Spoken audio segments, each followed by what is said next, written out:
Welcome back to News and Views. I'm still your host, Lalo Makwidiri. The time is 4 minutes past 9, and in a bit, we'll be turning our attention to a very, very pressing issue affecting the community of Lenasia. We received a letter that over the past few months, there's been a troubling increase in the illegal occupation of land and the construction of shacks in various parts of the ward.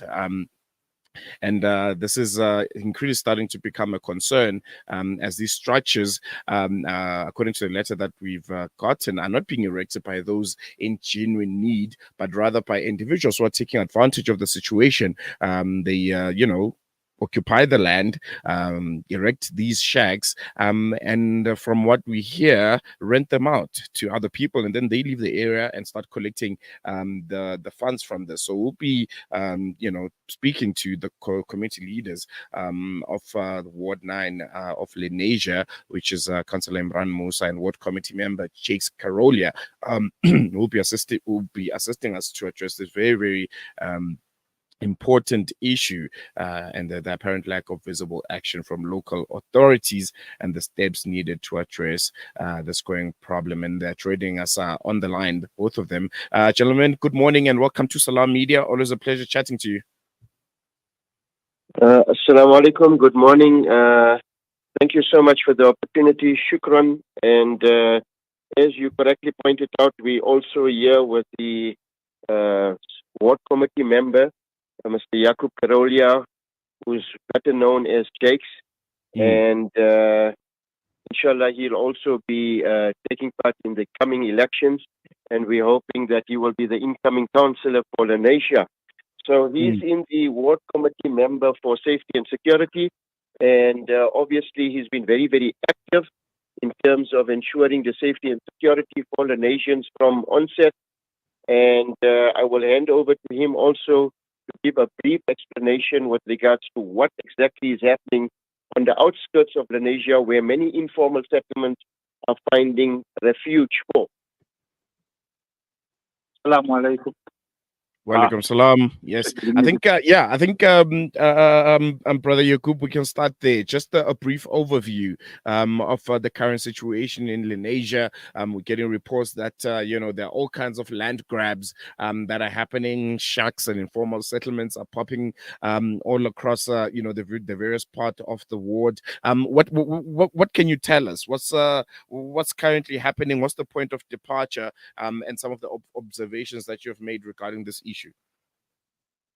Okay. Firstly, we are all aware that land grab is all over the country, more so now in Lenasia. Obviously, Lenasians are more passive people. They don't stand up together. So hence we're having this problem where we have the squatter camps coming up without any pressure from the local community. So these guys take advantage of us. That's the first point. Coming back to the illegal structures that been put into place. Now, these guys come in, they put up a structure, and then once they're in, the law doesn't allow us to, if they put up a roof, the law doesn't allow us to now demolish that structure. The human rights come in, and there's a lot of issues. However, the latest one that's come up now here at Shakes Farm, I think it's Shakes Farm Vigilant. We've been working on it. I work very, very closely with all the entities such as JMPD, SEPS, and the whole crime itself. So we are busy with it. Very, very soon, this particular issue as far as Shakes Farm is concerned will be handled and it will be sorted out. So the community is got to wait for us and see, because there's a lot of procedures to put into place. Firstly, we got to put in structures where we got to get in separate entities, and it's got to be signed off at certain levels before JMPD or anybody can come in and do anything they want to do. So everybody's got to understand that we have to stand together if we don't want things like this to happen. But unfortunately, with our community lands who are very passive, make a big noise about things, but we cannot stand together, so these things do happen. But inshallah, it's going to be sorted out very, very soon. I am in close contact with them on a daily basis, and there's a program put into place.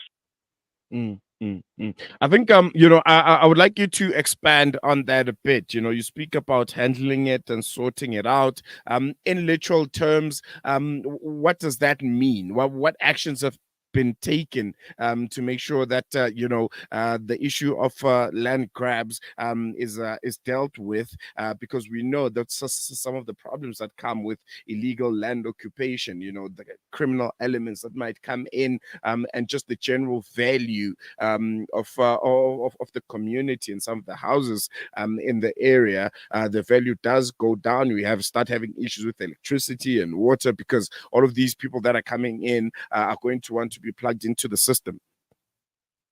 Yes, no, I agree with you there. Let's take Extension 13. See, if you want, I must elaborate a little bit further. Extension 13 is a lot of property that belongs to city, that belongs to provincial. Now, what happens is these guys got contacts within the government levels where they know these properties are available. They then get into those properties. Once they're in, they build brick and mortar. They then tap into the electricity, the sewage system, the water system, and they then overdo these things. That becomes illegal. All right, so we cannot do anything. Nobody can do nothing. Not even JMPD, because if the entity itself that the property belongs to doesn't report it, nobody can do anything. So, if for example, if it belongs to City Parks, and City Park, these guys come and they erect shacks. We've got one here on Galaxy where there's a lot of brick and mortar put up. These guys are cutting trees, and City Parks is doing nothing about it. As a community, as JMPD, as a law enforcement, you can come and you can do nothing, because these guys, the owner of the property is doing nothing. So now we've got the people from the property guys to say, listen, you guys have to take action, because our community are taxpayers, and they are now up in arms. They're quite upset about things like this, and we've got to get things in order, because it's actually costing the city more and more, because they are tapping into things that they're not supposed to. For example, they're tapping into this, they're putting the sewage system into our water system. So when there's a lot of rain, a lot of people do get all the muck coming into their showers and into the yard. So this is where we're sitting with a major problem. You look at illegal electricity problems. That's also another issue. We're sitting with that as well. I've got City Power that's got a special team that comes out and come and do the cutoffs. They still have somebody down up there that within 2-3 hours they got it connected again. So that is the challenges we're having. And it's all left up to the entity to decide whether they want to lay charges or they don't want to lay charges. But now the community suffers the consequences. And this is the battle we fighting all the time, and we're not winning.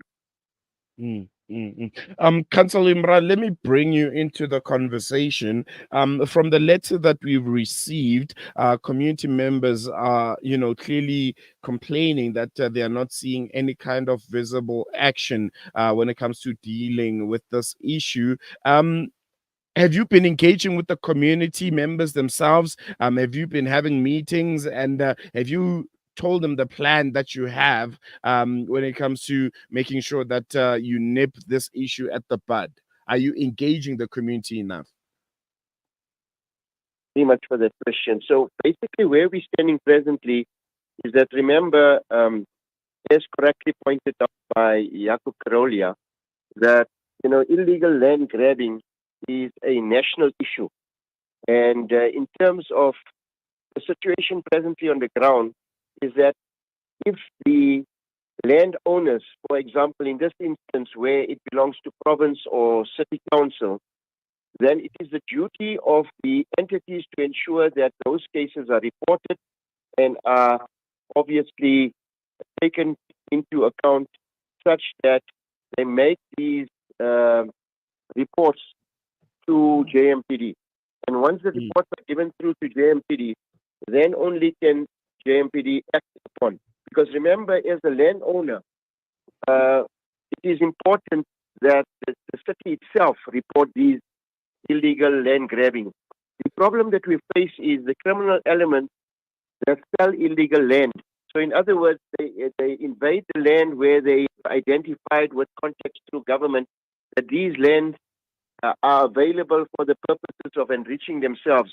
We find ourselves in such a precarious situation where sometimes the land is sold to 2 or 3 people, and it goes on to enriching themselves to sell this particular land. So those are some of the problems that we encounter. And remember, as a community, or even I myself, as a former councillor and basically as a community member and also as a ward committee member, your hands are limited to a large extent because the city itself needs to report these issues and ensure that they, as the landowners, take proactive measures to ensure that these statements are made to police and as well as through to JMPD.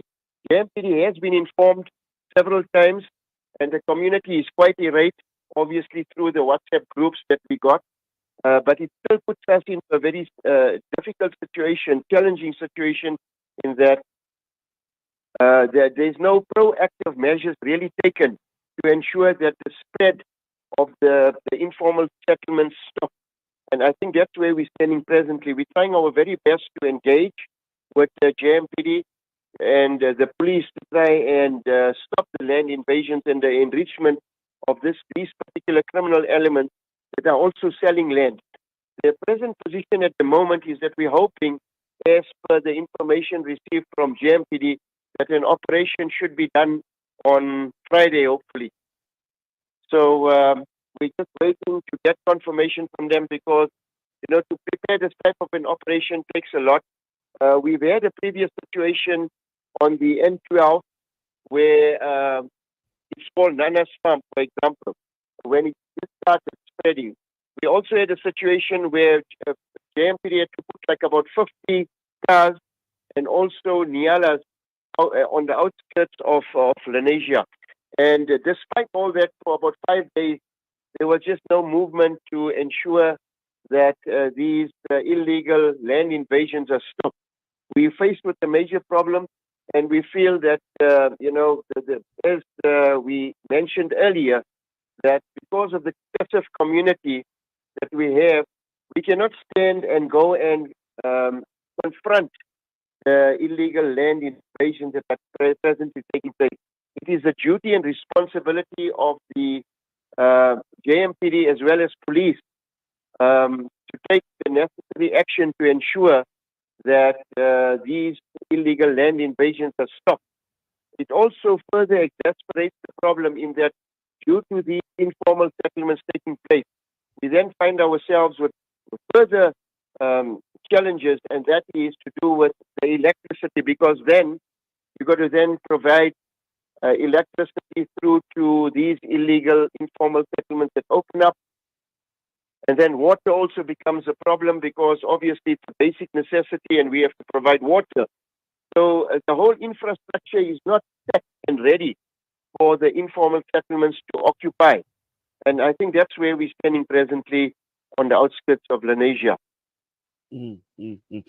Unfortunately, we have run out of time, but Jakes, if I can bring you back into the conversation as a parting shot, it's quite clear that the community is feeling increasingly isolated. For the mere fact that we received that letter, it means they are not finding an outlet where they can voice out their frustrations. They feel like they are not involved, in the processes of making sure that this issue is being dealt with. What role can they play? How can they be more engaged in all of this so that they understand that something is being done about the issue, and you guys are not letting it go, and leaving things as they are and just allowing land grabs to happen all across the area? Okay, very simple. Firstly, unity stand. With today's technology, we've got the WhatsApp groups. We can communicate very fast and very far and wide very quickly. Now, should something illegal take place or any illegal activity happening, the WhatsApp groups are there. The messages can go out very fast. Now, we're quick to say that, we can't do that, we can't do that. Let us unite. If we unite as a community, I know our community is fed up. They've given up basically because the government is doing nothing much about the land grabs. Looks like there's encouragement coming from them. And our community is a bit irate at the moment because of the situation. Now, I don't blame them to a certain extent, but we shouldn't give up. We keep ourselves going. Let us run and let us make sure that, we upkeep what is ours, what we're paying for is rates and taxes, what are we paying our taxes for. So we've got to stand united, stand together, and I ask the community to support us as leaders So we can then have the backbone to tell the government and say, look, I have a community. They are all up in arms and assist us in getting this matter sorted out. But if the community isolates us and feel that, we're doing nothing, it's not that we're doing nothing. We're doing quite a bit. But we need their support. Without them, we cannot do much. All right, we're going to leave it there. There was Yakoob Karolia, Lenasia Ward 9 committee member, and also the outgoing councillor, Imraan Moosa. Thank you so much, gentlemen, for giving us your time. And I'm pretty sure if there are, updates on this issue, we'll definitely be giving you a call just to hear the latest. But we're going to leave it here for now. Assalamu alaikum. All right, there you have it. The issue of land continuing to become a headache here in South Africa. I think in all spheres, if you don't think the provision of land for people, to build their houses or to farm doesn't affect you, well, it will affect you in other ways, because those people will come to your community and start illegally occupying land when the government could have found a piece of land for them, which is viable, which is clearly marked for, living. And essentially giving it to them. But right now, people are desperate. They'll take whatever piece of land that they find. And, just like you and I, they want a place to sleep. They want a place to run businesses. They want their kids to have a home. So you can't blame them entirely, but there are processes of finding viable land for accommodation and for living, and going about it the illegal route. That definitely doesn't make sense, because you're going to go into the community like Ward 9 in Lenasia. After a certain amount of days while you're there, according to the Human Rights Commission, you should be provided with water, you should be provided with electricity, basic human rights, and sanitation. So already the systems are not catering enough for the people that have been living there, and now you're going to have another community popping out of nowhere, and they're going to want to be plugged into the system, plugged into the electricity grid, plugged into the sewer systems, and that puts the resources and the infrastructure under immense pressure. So the issue of land, you can't blame it on anyone. You can't blame the people for illegally occupying the land, although it's illegal and it's not within the confinements of the law. But then again, you can't, blame the people of Lenasia and other communities who are experiencing this, because it certainly does have an effect on both. And the government needs to understand that the issue of land is not about just giving people land to farm or land redistribution. It goes back to making sure that people get land to live. And if you don't give it to them, they'll do what they're doing, which is illegal occupation. So land. Don't need to stop talking about it, because it's affecting all of us. We're going to take a quick break. When we come back, we'll be shifting our focus now to Bangladesh, where a flood killed at least 23 people and displaced about 5.7 million people. Really devastating stuff coming out of Bangladesh, which has been quite unstable for majority of this year, essentially. So we'll be speaking to Dhaka-based activist and academic Razur Rahman right after this short break.